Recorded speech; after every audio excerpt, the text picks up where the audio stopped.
So Joseph Parker stops Martin Bakoke in the second round. I mean, I give Joseph Parker credit, but this win really needs to be taken into perspective. Martin Bakoke took the fight on roughly 48 hours notice. When the weighing was occurring, Martin Bakoke was in the air. You know, he had to travel from the Congo to Dubai. And not only did he have to do that, he had to take multiple connections. And he wasn't even traveling first class, he was traveling business class. So I believe, correct me if I'm wrong, business class, you have like a more feet room. And with first class, you actually get almost like a bed. So he didn't even get that. And apparently he arrived in Dubai at 2 a.m. So he didn't get to bed probably until around 4 a.m. And then he's fighting the next day, or he's fighting on the same day. He was wearing Daniel Dubois' gloves. They didn't even sort that out. So it just goes to show you how ill prepared he was.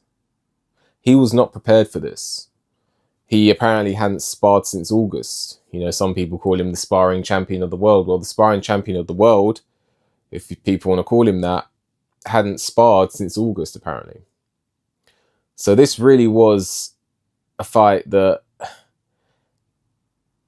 you have to give it to Parker. I mean, I was talking to someone who I talked to about boxing from time to time Saturday, and we were talking about Bakoke versus Parker, and I was like, look, I've got to give it to Parker, because as dangerous as Bakoke is, he's had no time to prepare for it. I'm telling you, if you give Usyk no sparring since August, give Usyk 48 hours notice, and he will lose to Anthony Joshua.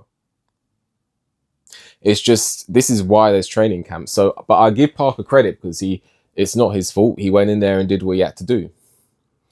You know, even your punch resistance can be affected by things like being tired and things like that. So Martin Bakoke, you know, you say, oh, he got knocked out in 2 rounds, but listen, your punch resistance can be different when you're tired. So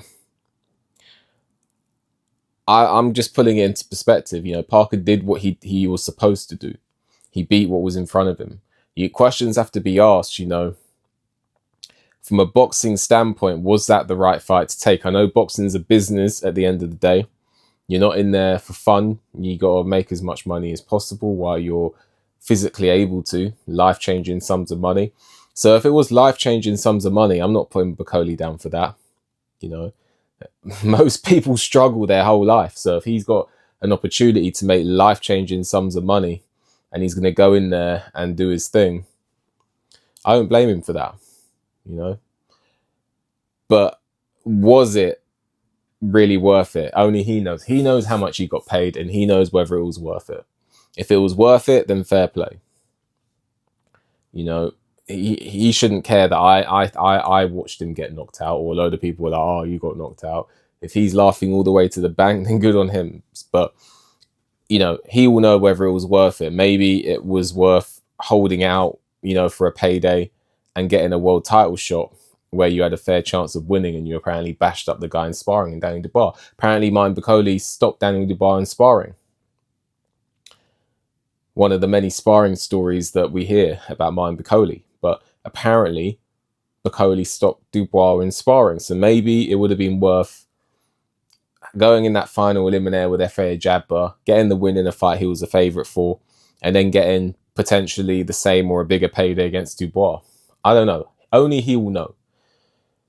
So, but either way, it was what it was. Parker at his new weight, 267. Let's see what's next for him.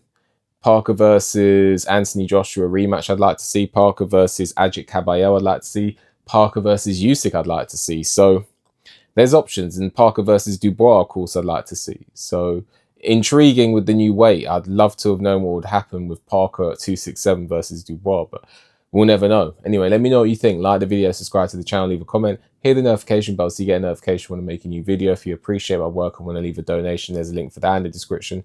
With that, enjoy the rest of your day, and I'll see you on the next one.